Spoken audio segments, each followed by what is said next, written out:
Hello everyone, कैसे हैं आप सब। मेरा नाम नीलोफर है दोस्तों। उम्मीद करती हूँ आप सब ठीक होंगे। वेलकम बैक टू प्रॉक्सी ज्ञान।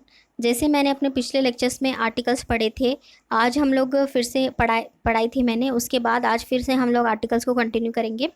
पूरे आर्टिकल्स हम लोग कंप्लीट करेंगे। उसके बाद अगर ज़रूरत पड़ी तो फिर से एक बार रिविजन भी कर लेंगे। तो आज का लेक्चर स्टार्ट करने से पहले एक छोटी सी इन्फॉर्मेशन आप सबके लिए। हमारे चैनल प्रॉक्सी ज्ञान ने एक अच्छा सा इनिशिएटिव स्टार्ट किया है। जो भी आपके एग्जाम रिलेटेड क्वायरीज हो या फिर कन्फ्यूजन हो, उनको आप दूर कर सकते हैं exam related one on one counselling के साथ, हमारे एक्सपर्ट गाइडेंस के साथ। तो बहुत ही रीज़नेबल प्राइस पे काउंसलिंग सेशन होगा। इस सेशन को ज़रूर पिक कीजिएगा। तो चलिए आज का लेक्चर हम लोग स्टार्ट करते हैं। तो लास्ट लेक्चर में हम लोग 122 तक हमने पढ़ा था, या फिर 123 तक हमने पढ़ा था आर्टिकल्स, जो कि सुप्रीम कोर्ट जो है पार्लियामेंट के प्रोसीडिंग्स में इंक्वायर नहीं कर सकते। तो आज से स्टार्ट होता है चैप्टर 4, जो कि यूनियन जुडिशरी होगा, जिसमें जो भी जुडिशरी रिलेटेड आर्टिकल्स होंगे इसमें आएंगे।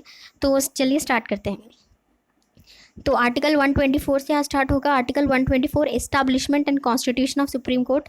सुप्रीम कोर्ट कब बना और कैसे बना, ये सारा कुछ आर्टिकल 124 में हम देखेंगे। Article 124 A is about national judicial appointments commission.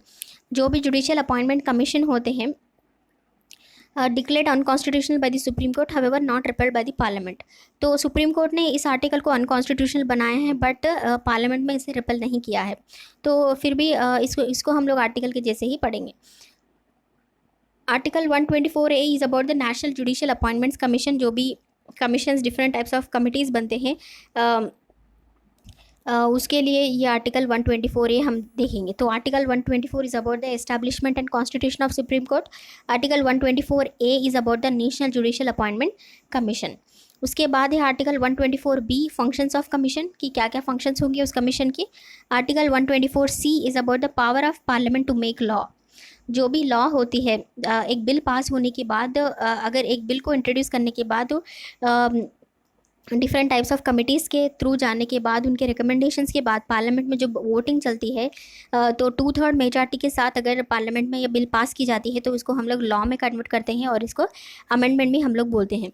तो आर्टिकल 124 सी में ये बोला गया है कि पार्लियामेंट के पास पावर है, वो लॉ बना सकते हैं कभी भी, और इनके प्रोसीडिंग्स में सुप्रीम कोर्ट इंक्वायर नहीं कर सकते। तो article 125 about the salaries etcetera of the जजेस। जो भी जजेस होते हैं उनके सैलरीज के बारे में कितना होगा, वो ये सारा कुछ आर्टिकल 125 में हम देखेंगे। उसके बाद है article 126, appointment of acting chief justice.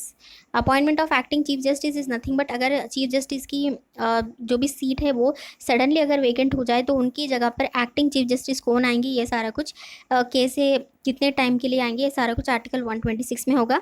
Article 127 is about the appointment of ad hoc जजेस। जो भी एड हॉक जजेस होते हैं उनको कैसे अपॉइंट किया जाए, आर्टिकल 127 में हम देखेंगे। Article 128 is attendance of retired जजेस at sitting of the supreme Court.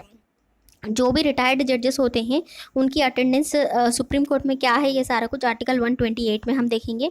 Article 129, Supreme Court to be a court of record. तो सुप्रीम कोर्ट जो है कोर्ट ऑफ रिकॉर्ड होना चाहिए, इस बारे में आर्टिकल 129 में क्लियर से बताया गया है। Article 130 is the seat of supreme court.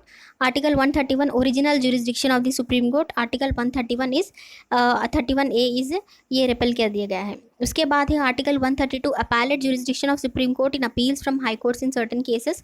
जब भी हाई कोर्ट से अगर कोई भी फैसला अगर गलत हो जाता है, या फिर जो भी पिटिशनर होते हैं उनको वो फैसला अगर अच्छा नहीं लगता, तो वो अपने सुप्रीम कोर्ट को अपील कर सकते हैं। तो इस हिसाब से सुप्रीम कोर्ट जो है अपैलेट जुरिस्डिक्शन है, मतलब अपेक्स जुरिस्डिक्शन, उसके ऊपर कोई भी जुरिस्डिक्शन नहीं है जहां हम लोग अपील कर सकते हैं।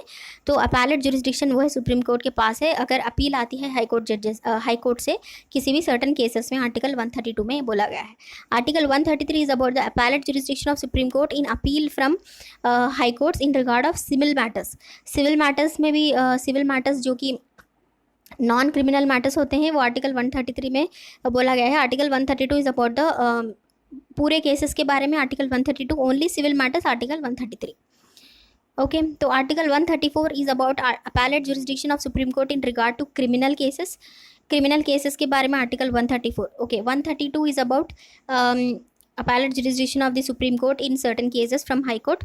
133 is about civil matters, 134 is about criminal matters. Article 134 is certificate for appeal to the Supreme Court, की सर्टिफिकेट चाहिए हमें अपील करने के लिए सुप्रीम कोर्ट को, उस बारे में आर्टिकल 134 में 134A में बोला गया है.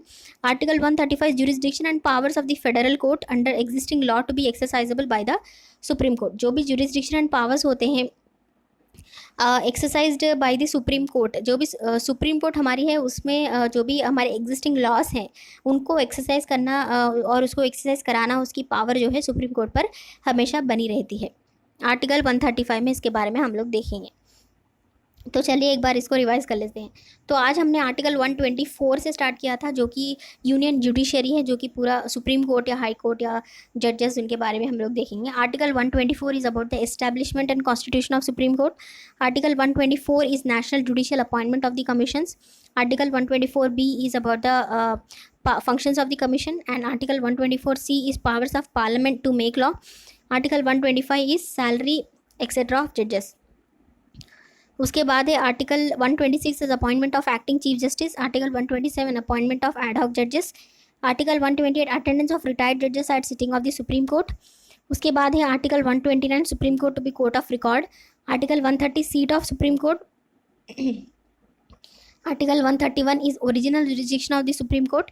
उसके बाद है आर्टिकल 132 इज आर्टिकल 132 से लेकर आर्टिकल 134 तक अपैलेट जुरिसडिक्शन है सुप्रीम कोर्ट का हाई कोर्ट पर in certain cases. 133 in civil matters, 134 in criminal matters. Okay. Article 134 is about the certification for appeal, certificate required for to appeal for the supreme Court. And article 135 is about the jurisdiction and powers of the federal court under existing laws to be exercised by the supreme Court. Okay. इतने articles अच्छे से याद हो जाने चाहिए आपको. इसके आगे हम लोग नेक्स्ट लेक्चर में देखेंगे. तब तक के लिए बाय बाय, टेक केयर.